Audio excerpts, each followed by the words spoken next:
Hi అండి, అందరూ ఎలా ఉన్నారు? బాగున్నారా? బాగున్నారా? అందరు బాగున్నారా అండి? కొంచెం గొంతు బాగాలేదు, ఒంట్లో బాగాలేదు. సో కొంచెం గొంతు మారిందండి, ఏమనుకోవద్దు.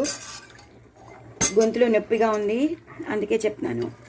సో ఫస్ట్ అయితే నేను ప్రెషర్ ప్యాన్లో పప్పు వేసేసుకున్నాను, తగినన్ని నీళ్ళు వేసేసుకున్నాను, పచ్చిమిరపకాయలు వేసుకున్నాను, ఒక 5-6 పచ్చిమిరపకాయలు వేసుకున్నాను, పసుపు వేసాను, కారం వేసాను.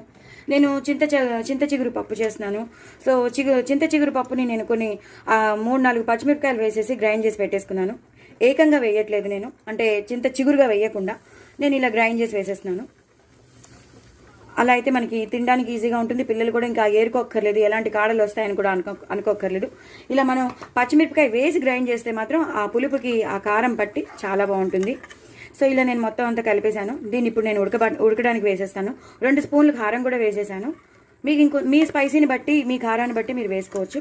పసుపు వేసేసాను, పచ్చిమిరపకాయలు వేసేసాను. సో ఇందులో కూడా పచ్చిమిరపకాయలు వేసాను. గ్రైండ్ చేసేటప్పుడు చింత చిగురుతో పాటు కూడా నేను పచ్చిమిరపకాయలు వేసాను.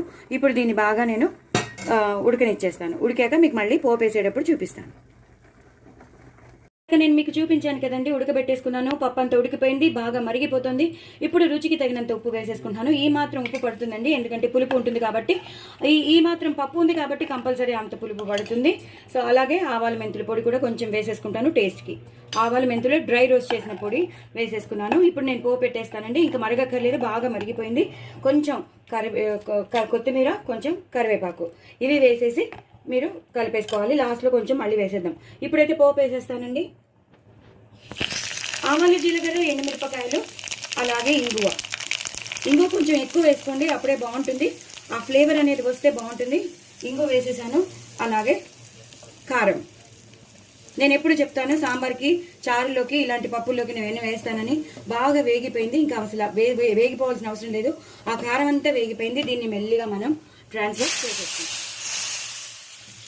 అంతేనండి, పప్పు అయిపోయింది. దయచేసి నా ఛానల్ సబ్స్క్రైబ్ చేసుకోండి, సపోర్ట్ చేయండి. చాలా చాలా బాగుంటుంది. పిల్లలకి హాలిడేస్ కాబట్టి, చింత చిగురు ఈ సీజన్లో వస్తుంది కాబట్టి తప్పకుండా చేసుకోండి. చాలా చాలా పుల్లగా, చాలా కమ్మగా ఉంటుంది. లాస్ట్లో మాత్రం మీరు మర్చిపోవద్దు, 1 స్పూన్ నెయ్యి మాత్రం కంపల్సరీ పప్పులో వేయండి. చాలా చాలా టేస్ట్ వస్తుంది. మీరు ఒకసారి గమనించండి.